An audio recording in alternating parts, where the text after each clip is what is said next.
We began our report in the Caribbean, where Hurricane Ernesto is churning the waters after drenching Puerto Rico and the U.S. Virgin Islands. Now, the storm is moving north into the Atlantic, where it's expected to gain strength as it heads toward Bermuda. But Ernesto is already a strong storm with wind speeds up to 75 miles per hour. The damage is mounting in Puerto Rico, where hundreds of thousands have lost power.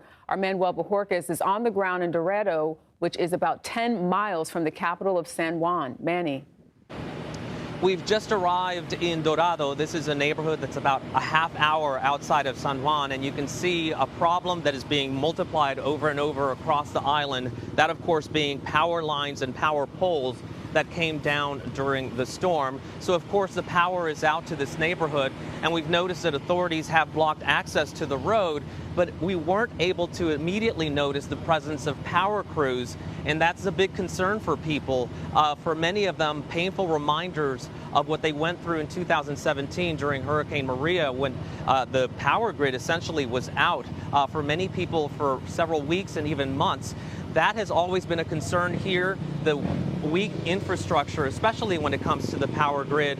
And this was a test, and you can see that there's still clearly a lot of work to be done. So people are out assessing the damage to their neighborhoods. While this did not have the winds and the flooding associated with Maria, we did see some flooded streams and rivers along the way. So that is a concern that things will continue to rise as any rain that has fallen upstream continues to come down. The good news right now is that the worst of the storm is now moved offshore, so people can begin to clean up. All right, Manuel Bojorquez for us tonight. Thank you. For more on the severity of the hurricane and where it's headed, let's go to Chief Weathercaster Lonnie Quinn from our station at WCBS. Lonnie. Hi, everybody. I want to give you the very latest on Hurricane Ernesto. As of the 5 o'clock update, we have 75-mile-per-hour winds, so it's a Cat 1. Now, it's just barely a Cat 1, 74-mile-per-hour winds. Where Category 1 hurricanes begin, this is just above that at 75. You see it spinning well north of the Dominican Republic.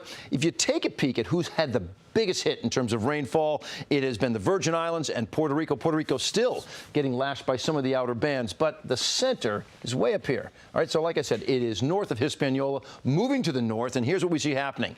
By the time you get to Thursday, all right, Thursday, 2 o'clock in the afternoon, well, now you're up to a Cat 2 with 100-mile-per-hour winds. By Friday, 3 p.m., now you're a Cat 3. It's a major hurricane south of Bermuda. As it gets closer and closer to Bermuda, we think it's going to lose a little bit of energy, maybe down to a Cat 2, but it's Bermuda who would deal with the strongest winds and the biggest storm surge. As far as the eastern seaboard, it's more the big waves that will emanate from the storm as it pushes to the north. All of this light blue coloring, those are 8 to 10-foot waves onshore, but you'll see that yellow that goes through even a little bit of red. Those could be 30-foot waves or bigger well offshore. So again, Bermuda next up and could be dealing with the worst situation with the waves and the rainfall. That's the very latest, but we get updates coming in as you go through the night. We'll have more coming up a little bit later. Right now, it's all yours.